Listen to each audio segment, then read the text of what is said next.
9 months of war, a counter-offensive from Ukraine, and now a possible coup mounted by Putin's own mercenaries. The eyes of the world are glued on Russia after Wagner boss Yevgeny Prigozhin called for an uprising against Moscow's military leaders. Prigozhin accused Russian generals of ordering an airstrike on his fighters in Ukraine and claimed a huge number of them had been killed. Prigozhin claims to have 25,000 fighters ready to battle the Russian army and ready to die. He called the move a march for justice against the Russian military leadership, but he steered clear of targeting Vladimir Putin. Soon after Prigozhin's extraordinary announcement, Russian authorities opened an investigation against him for organizing an armed rebellion.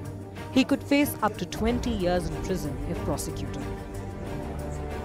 Security has been tightened in Russia, internet is restricted, and military trucks have been spotted on the streets of Moscow.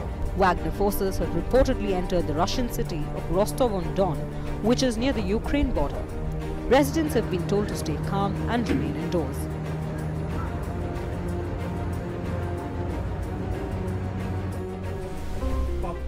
So who is Yevgeny Prigozhin, the man accused of plotting against Putin? He has been a close confidant of the Russian president since the early 2000s. He is known as Putin's chef because he owns the restaurants and catering companies that provide services to the Kremlin.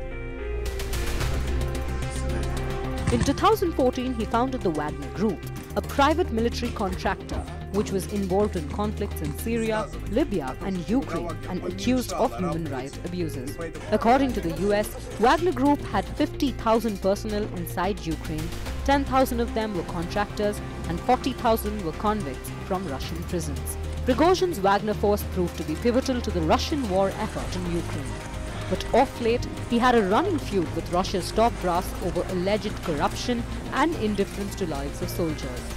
In May, Prigozhin stood surrounded by the bodies of his troops and berated Russia's defense minister and the chief of the general staff for not providing them with enough ammunitions. As Putin scrambles to quell the rebellion, Ukraine has stepped up their attacks along the front line in northern Bakhmut to take advantage of the chaos.